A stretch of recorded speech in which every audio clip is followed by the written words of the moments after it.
morning, Susan sued Mike for $1 million, claiming she wanted to make sure he didn't have any more money so that he couldn't go hire another hitman to finish the job. Susan didn't have to worry for very long though, because Mike would die shortly thereafter in prison. As for Susan, she never faced any criminal charges and in fact was hailed as a hero in the wake of the attack. Richard Russell, better known as Bebo by his friends and family, was born in 1989 in Key West, Florida, but at the age of 7, he moved to Wasilla, Alaska. He was a standout athlete at Wasilla High School, competing in football and in track and field. After graduating in 2008, he moved to Coos Bay, Oregon, where he briefly attended a community college. While he was there, he met a woman named Hannah Strassner, and in 2011, they got married. And shortly after that, they opened a bakery that they would run together for 3 years.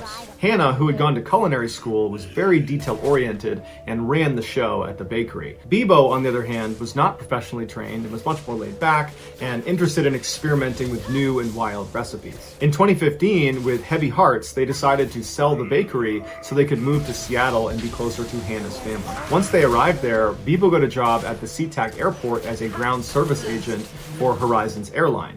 It was not a job he necessarily wanted, but they needed the cash. After working at Horizons Air for 4 years as a ramper, someone that moves the luggage in and out of the aircraft, Bebo was given some additional responsibility. They asked him to be on a 2-person tow team. A tow team is in charge of moving airplanes around in between their flights. And so the way this works is one person goes down and drives the actual tow vehicle and hooks that up to the airplane and begins moving it around, and the other person would go up into the cockpit, turn the plane on, and then work a couple of very basic systems to help get the plane to go where it needs to go. The members of a tow team are one of the very few number of people that are allowed to go into the cockpit of an aircraft by themselves. And so Bebo really relished this opportunity, and when he was up there, he found himself fascinated with all the controls, and any chance he got, he would ask a pilot, if they were inside of the aircraft, to teach him what some of these controls were. But one time, Bebo was flipping some of the switches in the cockpit that he was not supposed to touch, that other pilots had told him about. And the pilot of this particular plane caught him doing it, took exception to it, and reported him. But surprisingly, there were no repercussions. It was just really embarrassing for Bebo. Like many of the other ground service agents working at Horizon Airlines, Bebo was generally unhappy with his job. He felt like it was boring, that there wasn't much upward mobility, and that he was criminally underpaid. But there was one redeeming quality of his job, and that was, in virtue of working for an airline, he got all sorts of free airfare. And so not only did he get to fly for free all over the world, he got to fly basically anytime he wanted up to Alaska to visit his hometown and see his family, something that was very important to him. The people that knew Bebo said he had a great sense of humor, he was extremely friendly, and you could always catch him with his head buried in a book. And his co-workers would say he had aspirations to be an officer in the military. And when all those people that knew Bebo the best were asked, why do you think he did what he did on August 10th, 2018, none of them had an answer. On that fateful day, at 1:35 p.m. local time, a passenger airplane owned by Horizon Airlines flew into SeaTac Airport, where Bebo worked. And so this plane was not scheduled to fly for the rest of the day, so it was taxied to the far north section of the airport to a parking spot called Cargo 1. At 7:15 p.m. that evening, Bebo arrived at Cargo 1, and he climbed inside the empty aircraft and made his way into the cockpit. He followed the startup procedure until the plane was on and the propellers were starting to turn. He hopped out of the plane, got in his tow vehicle, and used it to turn the plane around so its nose was pointed towards the airfield. He moved the tow vehicle out of the way, and then climbed back inside the aircraft, shut it behind him, and got in the cockpit and began taxiing out towards the runway. For the next few minutes, air traffic control bombarded Bebo over the radio, asking him, "What are you doing? This is unauthorized movement. You should not be heading towards the runway right now." But Bebo never responded. Instead, he just continued on until he reached the beginning of the runway, at which point, despite having no flight experience, minus some video games and fiddling with some switches in the cockpit while he was in the tow team, he managed to go full throttle and get this plane careening down the runway and successfully took off. But that was nothing compared to what he did next. Over the course of his 1 hour-long flight, he expertly performed backflips and barrel rolls and these huge loops in the sky, dangerous maneuvers that even expert pilots might risk stalling the plane and crashing. But he didn't. It was like he'd been doing this his whole life. Onlookers on the ground were shocked to see this passenger airline performing these ridiculous stunts so low to the ground that all over Seattle, you had people filming this plane and posting it to social media. So in real time, it was like the world was made aware of Bebo up in the sky. And so people went outside and just watched as he flew around. But the real story is not the aerial stunts that Bebo was pulling in the sky. It was the strange, calm conversation that Bebo had with the air traffic controller the whole time he was up in the sky. The extremely professional, very calm air traffic controller tries to convince Bebo that he really needs to come down and land this aircraft. And he begins telling him where he can go, different airfields, and if he needs to, he can land out in the Puget Sound. But Bebo kind of laughs it off and says, you know, I wasn't really ever trying to land this plane.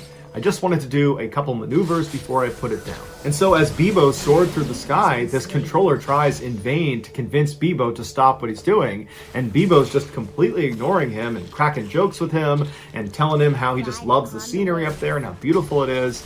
And then at one point, Bebo becomes remorseful and he says to the controller that he really hopes he hasn't ruined his day and he feels really bad for the people that he's inevitably going to hurt. And then in Bebo's most poignant moment, he tells the controller that he's just a broken guy and he's got a couple of screws loose and he didn't know it until now. Towards the end of the flight, Bebo tells the controller that he's going to try for one more barrel roll, and if it goes well, he's going to go nose down and call it a night. The controller tries to convince him that it's still possible to try to land, but at this point, Bebo's not listening. At 8:45 p.m., the nose of the plane was seen pointed straight down at the Earth. 1 minute later, at 8:46 p.m., Bebo intentionally crashed into a small island off the coast of Seattle. He was the only fatality in the crash. Here is a condensed version of some of the commentary between Bebo and the air traffic controller, along with some of the real footage of him flying the plane. I just kind of want to do a couple maneuvers, see what it can do before I put her down, you know? Approach welcome, final runway 16 right. Welcome. Man, I'm a ground service agent. I don't know what that is. There is the runway just off your right side in about a mile. Do you see that? Yeah, I wouldn't know how to land it. I wasn't really planning on landing it. I got a lot of people that care about me, and it's going to disappoint them to hear that I did this. I would like to apologize to each and every one of them. Just that broken guy. Got a few screws loose, I guess. Never really knew it until now. I think I'm gonna try to do a barrel roll, and if that goes good, then I'll just go nose down and call it a night. How Bebo was able to take off and fly around and pull these stunts without any formal training remains a mystery. Some people believe he was planning this for a long time, which is why whenever he was in the cockpit, when he was in the tow team, he would ask pilots to explain the different switches and toggles and how to use them, and he would feign that he was just curious, when in reality he was actually trying to learn how to fly the plane. As for the incredible stunts he was doing, it's believed he did learn those in a video game. But even if this is true, that he learned how to fly a plane by asking a couple questions and playing video games, the chances of it working out and actually successfully taking off and doing what he did are astronomically low. Normal people can't do that. And that's why the internet gave Bebo a new nickname to commemorate the fact that basically no one could have done this but him.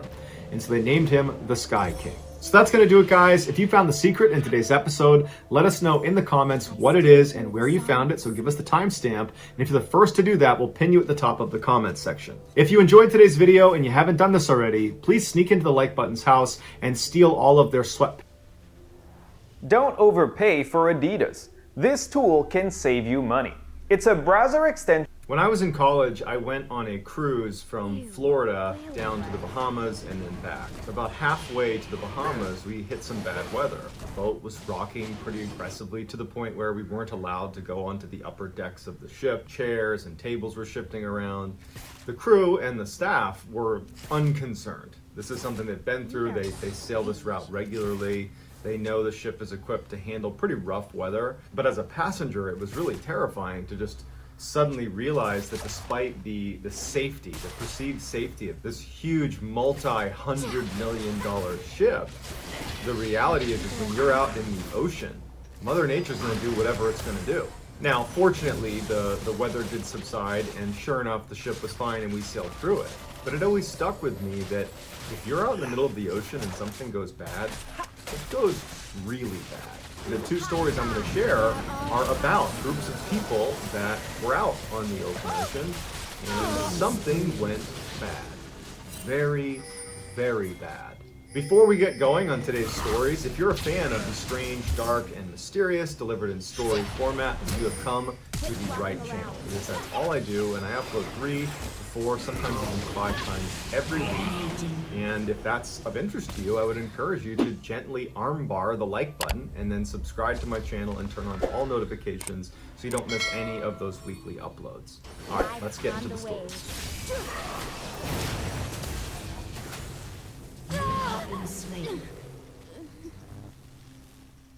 In the very early hours of May 26, 2013, 3 tugboats were towing this massive Chevron oil tanker in the Gulf of Guinea. They were about 32 kilometers off the coast of Nigeria. 2 of the tugboats were pressed up against the sides of this huge tanker to provide stability as it gets towed. The 3rd tugboat, which was called the Jascone 4, sat way out in front and had the main tow line strapped to the front of the tanker and was doing all of the actual towing. On board that lead tugboat, the Jascone 4, were 12 crew members who had all been hired by a company called West African Ventures. It was a Nigerian-based company. They owned the ship, and they contracted them to come out and be a part of this towing operation. One of the crew members was a man named Harrison Okene. He was from Nigeria, and he was the ship's cook. At around 4:45 that morning, Harrison was in his quarters. He had been sleeping, but he had woken up because the ship was swaying pretty dramatically. It was very rough seas, but he, like the rest of the crew, were accustomed to rough, choppy water. So he gets up, he unlocks his bedroom door, and he goes out into the hall. When he looks down the hall, he sees that all of the other doors are shut and locked. The crew of the Jascone 4 had a policy that whenever they slept or were in their rooms, they would shut and lock the doors because piracy is a really big threat. After Harrison looked down the hall at all of these locked doors, he started making his way down the hall in the other direction towards the bathroom. He kind of stumbled down the hall as the ship rocked from the very rough seas. He gets to the bathroom and shuts the door at 4:50 in the morning. We know this because at 4:50 in the morning, a rogue wave hit the side of Jascone 4 and almost completely flipped it upside down. Snapped the tow line, the ship is completely on its side and it's sinking very fast. He tried to push open the metal bathroom door, but already a surge of water is coming down the hall and pressing him into the bathroom. Pushes against that surge of water and gets the door open, and now he's standing on the ceiling of the hallway that he was just in a moment ago because the boat is now completely inverted. And he's looking down the hall. 3 of the crew members have managed to come out of their locked rooms and in a panic are trying to make their way up to the exit. He sees them as another surge of water blasts in through one of the windows and literally sweeps them away. And he knows they're dead. The power cuts out right as another surge of water is coming down the hall to him. He turns his body and this rush of seawater, this freezing seawater, comes pouring down the hall, and it takes Harrison and throws him down this little hallway and slams him into yet another bathroom. It was actually an officer's bathroom. It was connected to an officer's room. And so now he's inside of this other bathroom, and he's kind of like clamoring naturally, instinctively, to go up to try to get to air, because that's what anyone would do if you're underwater in a panic. And as he's swimming up, he couldn't believe it when he gets to air. His head clears the surface in the bathroom, and he's in an air pocket, but it's pitch black. All the power is out. The ship is rapidly sinking. The water is freezing. Harrison has only got his boxer shorts on. He doesn't have a light source, he doesn't have food, he doesn't have water, and he has this couple cubic feet of air that any moment he's waiting for it to collapse. He knows these are his final moments, and he remembers a prayer that his wife had texted him before he started this particular job, and he started reciting the prayer in his head as he waited to die. The ship slams into the ocean floor, but the air pocket doesn't collapse. So Harrison is in this tiny little air pocket 30 meters below the ocean's surface. At this point, even though Harrison has no idea how he just survived the shipwreck, he now has to deal with the fact that he's eventually going to run out of air. He'll die of dehydration. He'll die of exposure. He's in freezing water up to his neck. And most terrifyingly, sharks and other animals are going to start converging on the ship to look for food. And he is in a bathroom that, although there's the air pocket, the door is open into the main hall, and his entire body is inside of this bathroom, meaning if a shark were in the hallway, swimming down the inside of this hall and it made it to the bathroom. He's completely exposed with no way to shut the door. It was wedged open. So his lower half is completely exposed to whatever wildlife is inside of this ship. So he literally is just waiting to die. He just doesn't know how he's going to die. After sitting there for quite a while, he started to feel very cold, and he knew that if he didn't find a way to get his body a little bit higher into the air pocket, basically get his upper body out of the water, that he was certainly going to die soon, just from hypothermia. Even though he knew he was doomed, his will to live was bubbling through. He did not want to die yet. And as he's sitting there thinking, how is he going to get himself up into this air pocket? Because he had nothing he could step on or kind of stand on. He realized that right next to him there was the officer's room. This was the officer's bathroom. And the door was open. If he wanted to, he could dive down and swim through the door and go into the officer's bedroom and look for supplies. And in his mind, he thought he could probably pull off some of the paneling, because it's going to be pitch black in there. If he just swam straight to the far side of the room, he could get to some of the fake wood paneling or whatever it was, and he could yank it down. And as he's building up his courage to dive into pitch black water, he starts hearing this horrible sound of large sea creatures smashing into the boat. They were basically looking for entrance points into the boat. And they would come into the boat, sharks. And you could hear them bumping up against the insides of the ship. And all he's thinking is, I'm completely exposed. I'm doomed. I gotta go in there. I gotta at least make an attempt to save myself. And so listening to sharks and other animals searching for things to eat, he takes a deep breath, and in total darkness, he dives down and swims into the officer's bedroom. And as he's swimming, he's just going straight across to the far wall to start yanking off that paneling. He's bumping into things that he believes are bodies. He doesn't know, but he thinks they are. He gets to the far wall, and he yanks off a piece of paneling. He swims back.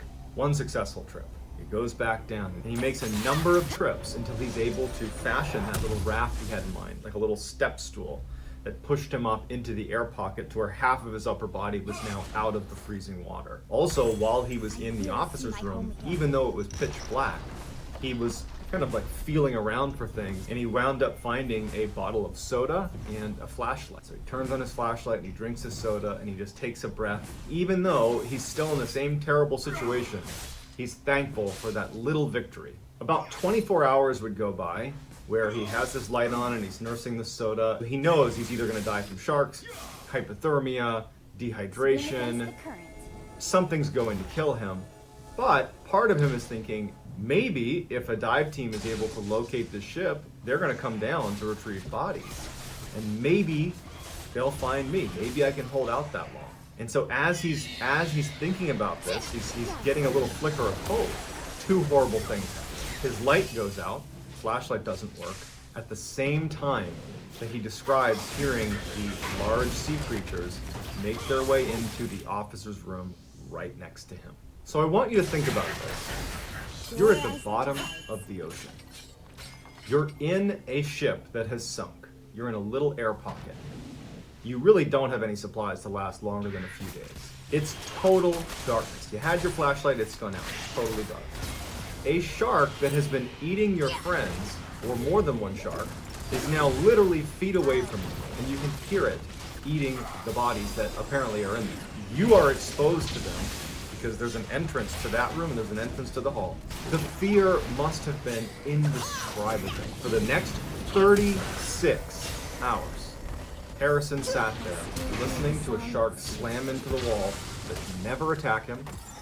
He heard sharks in the main section of the ship bumping around, waiting at any moment that if the ship were to just tilt a little bit, his air pocket's gonna collapse. It's unfathomable how terrible those 36 hours must have been. At the 60-hour mark, he hears what sounds like something metal banging on the outside of the ship. He notices through the hallway, because he has a bit of a vantage point through the water down the hall in front of him. He sees a flicker of light, and there's no light down here, so it really stood out. Without even thinking about it, he takes a deep breath and swims right into the hallway, the one place he had not been since he had gone into the bathroom, because there are sharks. And he starts swimming farther and farther and farther away from his air pocket. He's running out of air. He can't find the light. He doesn't even know if he saw a light. He thinks he might be hallucinating, and he's realizing, I'm almost out of air. You know, he's looking around, and he decides, I gotta go back to my air pocket. And he turns around, he's trying to swim back. He's looking for his bathroom. He's swimming as fast as he can. He's about to run out of air, and he makes it to his air pocket. His head goes up, and he takes a big breath. And he's not sure if he really actually saw the light or not. He's thinking, that was it. I thought I was gonna be rescued, but I was just imagining it. And then, a miracle. It was a diver. And the diver had come back. The diver was part of a crew that had been sent down to recover bodies. No one lives for 3 days underwater. The diver comes down his way, and Harrison knew that he was going to scare the daylights out of this diver. And so he gently touched him in the back. And the diver reacts really violently because he's expecting it to be an animal of some kind. And Harrison reaches out and just grabs the diver's hand and squeezes it gently and shows him his hand. And the diver's got a big light on his head. Pokes his head up into this air pocket. You see this man that for the past 36 hours has been in total darkness with absolutely no way out. He was done for. And the look on Harrison's face is just, it's priceless. They fitted Harrison with a dive mask and they brought him up. He did not immediately go to the surface because he had been at depth for so long. He had to go through something called decompression. If he had just breathed air at normal pressure, he would have died.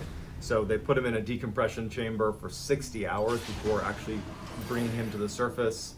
And so ultimately Harrison was okay, but the trauma of this experience was so extreme that to this day, Harrison's wife says that basically every night he wakes up thinking he's on a sinking ship.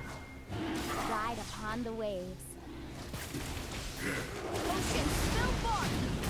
In October of 1982, Deborah Kiley and her 4 friends were hired by a billionaire to take his brand new luxury 18-meter yacht called the Trash Man from Maine all the way down to Florida. A pretty significant journey along the east coast of the United States. Deborah and her friends were very experienced sailors. They had done trips like this before, driving these luxury yachts around. This was just going to be a great trip. The weather was beautiful, the forecast was perfect. And they were off. 2 days into their journey, when they were off the coast of North Carolina, a freak storm came out of nowhere, and all of a sudden their ship is in this massive, massive storm. And despite their best efforts to keep water from coming in, eventually the ship begins to sink. And so as the ship is clearly sinking, the crew has to abandon it, and they jump into the violently surging sea, and they climb aboard this little tiny life raft with no food, no water, no life-saving equipment. And Meg, who was one of her friends, one of Deborah's friends, had cut open her leg really badly when the ship was initially sinking. Something had fell and cut her leg.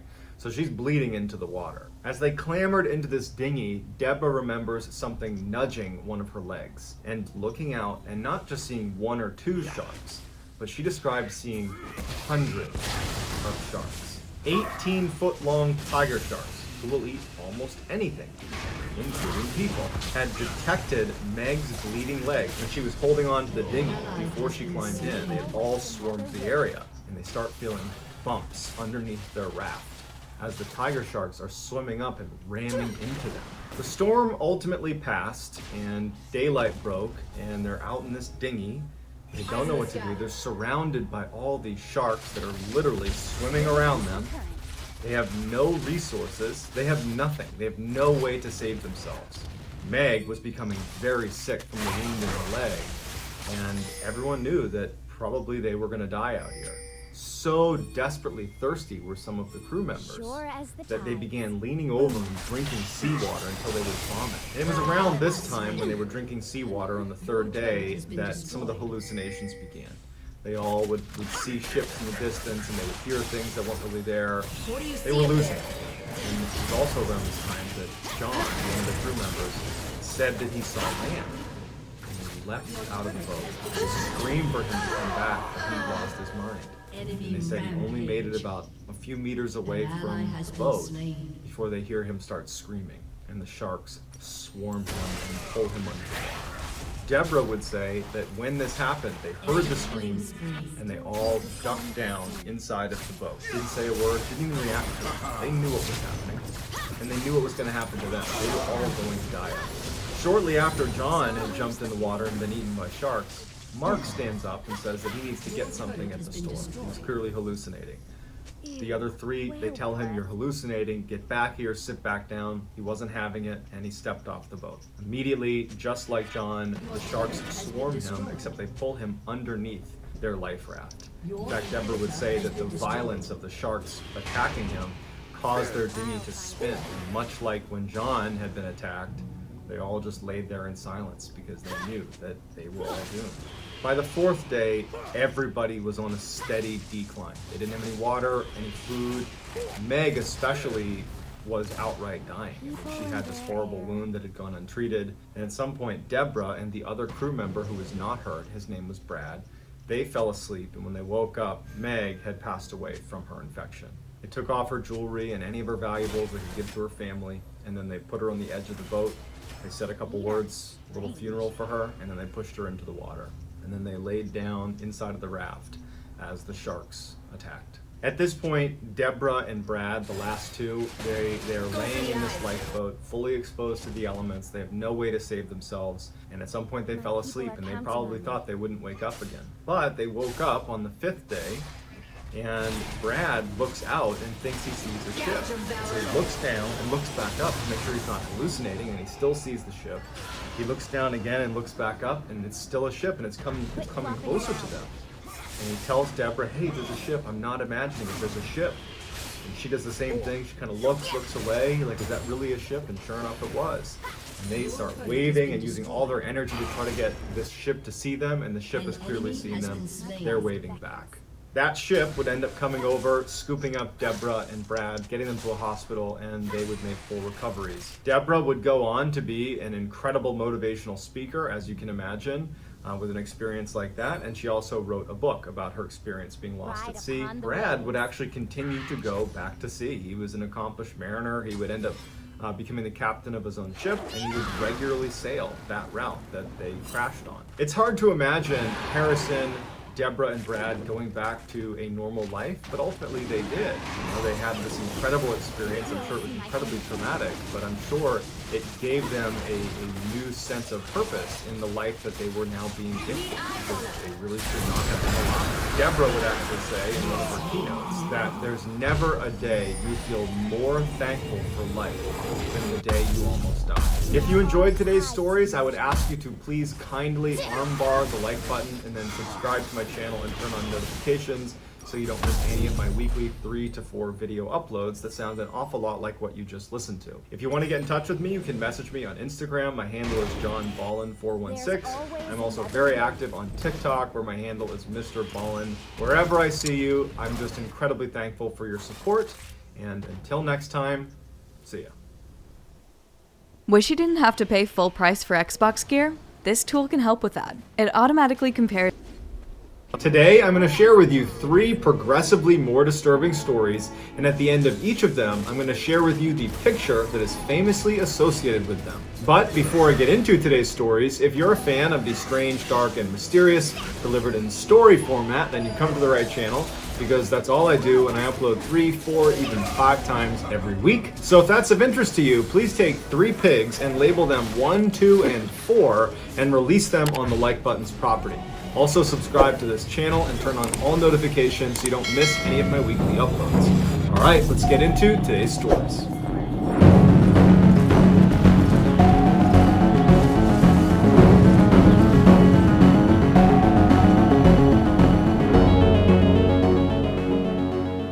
"66-year-old Geraldine Largay was nicknamed Inchworm by her friends for her hilariously slow hiking pace. But her slow pace didn't stop her from doing the thing that she loved, which was to hike. And in fact, on April 23rd, 2013, Geraldine, along with one of her close friends, Jane Lee, decided to embark on this nearly 1,000-mile-long hike through the Appalachian Trail. Geraldine's husband of 42 years, his name was George, he planned to drive ahead of the pair and meet them at prearranged spots along this 1,000-mile-long journey to give them supplies, and would occasionally bring them to a motel so they could shower and sleep in a bed. By June 30th, so more than 2 months after they had started this journey, Jane finds out that she has a family emergency and she isn't able to continue this hike. Geraldine decided she was going to finish what she started on her own, despite the fact that realistically she hated hiking alone. She was very scared, frankly, of being out in the wilderness by herself. But she only had about 200 miles left, and so she figured, what the heck, I'll finish this thing out on my own. Later, Jane would tell investigators that when she left the trail to handle this family emergency, she felt like Geraldine was a little bit in over her head. She was someone that just didn't do well hiking on her own, and she still had 200 miles to go. But Jane just had too much going on in her life, and so she didn't stick around to try to convince Geraldine to come with her. Instead, she said, best of luck, Geraldine, and I'll see you at the end. So for the next 3 weeks, Geraldine carried on down the Appalachian Trail on her own. And by all accounts, it was going really well. She was checking in with her family and saying, this is the mile mark I'm at, and she was making all her rendezvous points with George to get resupplied and to go to a motel with him. And so everything was going great. Then on July 22nd, Geraldine would send a text message to her husband George saying that she thinks she's in some trouble and that she lost the trail and is now lost. And she would ask him to call the Appalachian Mountain Club and see if they had a trail maintainer that could come out and look for her and kind of get her back on track. The problem was Geraldine couldn't get these text messages to go through. There was very bad service where she was. So she begins to walk to higher ground to try to get a better cell phone signal. And so she goes up this hill and she repeatedly tries to send these text messages out to George to say, I'm lost and I need help, but none of them were going through. She would spend the whole night trying to send text messages from this mountain before finally putting her sleeping bag down and sleeping for the night. The next morning she got up and she sent another text message, this one a little bit more urgent, to her husband. She told him that she was lost since yesterday and was off the trail 3 or even 4 miles and that he should now call the police. But that message also failed, and so none of her messages over the past 24 hours have been sent out, and so nobody knows that she's lost. But at some point that day she decides, I'm gonna just put my phone away, save the battery life, and just wait, because I'm supposed to meet my husband today, and when I don't show up, he's gonna call authorities, they're gonna come looking for me, and everything will be fine. She leaves the mountain and finds this area underneath a couple of trees that had some pine needles on the ground. It was relatively soft. She set up her tent underneath these trees. She hangs a silver reflective blanket up over one of the trees to try to signal to helicopters or anybody flying overhead. She even began burning some bark to create a smoke signal, and she proceeded to wait. And sure enough, later that day, George, who's waiting at the rendezvous point for his wife, she doesn't show up, and he immediately contacts the authorities, who launch a huge search to go find Geraldine. Tragically, Geraldine was actually only about a mile, maybe 2 miles off of the trail. So she was not far from where she needed to be, but because it was so densely forested, she had no way of knowing that, and sound didn't travel very well. So over the course of the next 2 weeks, as this huge search with helicopters and planes and people on horseback and hunters and all these people in the area, they didn't find her. They might have come very close to her without knowing it, but again, because it was so densely forested, they never linked up. So on August 4th, about 2 weeks into this big search, they end up scaling it back and say, sorry, but we can't find her. The whole time this is going on, Geraldine stays at her campsite. She doesn't go anywhere. She figures, this is my best chance to survive. And she's staying very positive. She has this journal that every day she would write inside of it a daily observation, and she would also write letters to her family. All of these messages were incredibly positive. She was very much expecting to be rescued and would have this great story to tell. But as days went on and no one was finding her, you could tell in her writing that she had come to terms with the reality that she was not going to make it out of here alive. And so before she died, she wrote this beautiful message to her husband and to her daughter. When you find my body, please call my husband George and my daughter Carrie. It will be the greatest kindness for them to know that I am dead and where you found me. No matter how many years from now, please find it in your heart to mail the contents of this bag to one. 2 years later, a forester would be in the area and would come across Geraldine's tent that was now crumpled and collapsed. And inside, he would find Geraldine inside of her sleeping bag with the journal over her chest. And inside the tent, she'd kept it neat and clean all the way to the very end. This is someone that went out with absolute grace. Back on July 22nd, 2013, the day Geraldine would go missing, she woke up and she was all smiles and motivated to start the day. She heads off down the Appalachian Trail at about 6:30 in the morning, and she passes by another hiker who stops Geraldine, and apparently this hiker saw Geraldine's smile and said it was so infectious that she had to take a picture of her. And so Geraldine laughed and posed for this picture.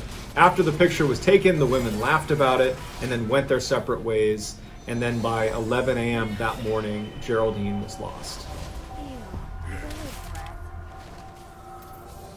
On August 20th, 1989, Eric and Lyle Menendez returned home to their family's mansion in Beverly Hills and knew right away something was wrong. The driveway gate was unlocked, and then they went to their front door and it was already open. They pushed the door open and cautiously walked inside and saw there was blood on the ground and looked in their TV room, and there, slouched against the couch, was their father, Jose, and their mother, Kitty. They had both been executed.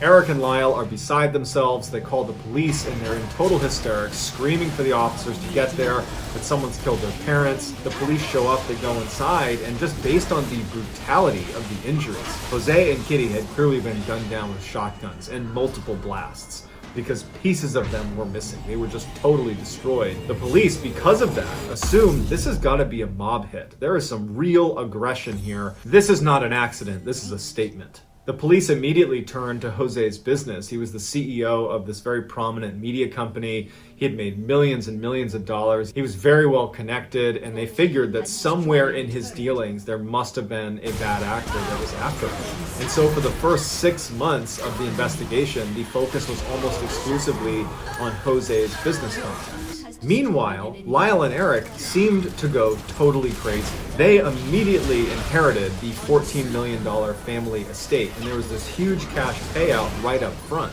And so the two of them go on this insane spending spree over those first 6 months. They bought condos on the water, they bought cars and Rolexes, they bought a chicken wing shop for $550,000. I mean, they were just buying things left and right. During their parents' funeral, Lyle was overheard talking about how he can't wait to go to the US Open, and look, I just bought a new Rolex. His mind was not on the fact that his parents had just been savagely murdered. It was on, what fun thing am I going to do with my money next? After the funeral, Eric decided he was going to put his energy into becoming a professional tennis player. So for $60,000, he hires a tennis player to live at his house and work with him every day on tennis, even though realistically Eric was not a very good tennis player. But that was his focus. That's what he was going to work on. And Lyle spent most of his time building a team of people that could help him make investments into different companies in and around New York and New Jersey. But in addition to spending tons of money on their respective career interests, the brothers were also going to therapy sessions. And during one particular closed-door session, Eric would tell his therapist that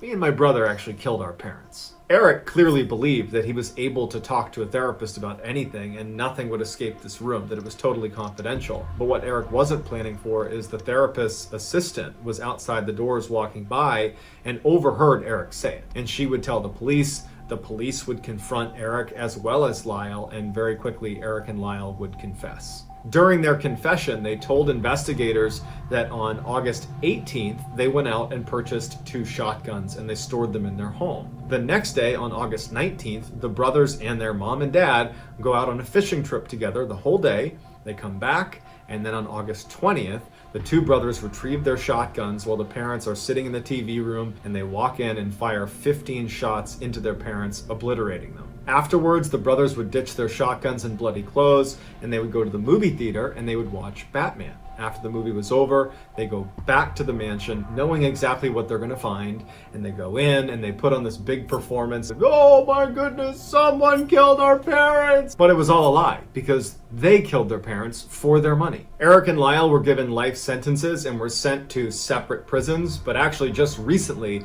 they were reunited in the same jail. 30 years after their crime, a guy who collected NBA trading cards was rooting through some of his older cards, and he came across the Mark Jackson 1990 card. And he noticed in the background of the picture, sitting courtside, is none other than Eric and Lyle Menendez. It was during that 6-month crazy spending spree after they had murdered their parents, when they were going around buying up whatever they wanted, and they had bought courtside tickets to that particular game, and they happened to be immortalized on this playing card.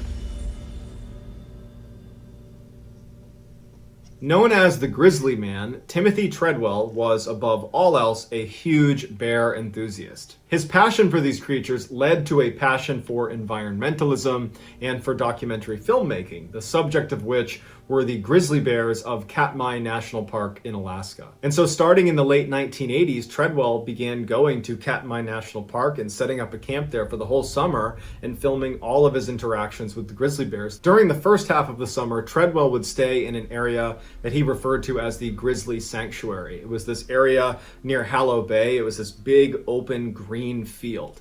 And all the grizzly bears seemed to just converge on this one area and kind of mosey around and be lazy. They were not aggressive at all towards Treadwell, and so he could walk up fairly close to them and just shoot great footage of these huge animals. During the second half of the summer,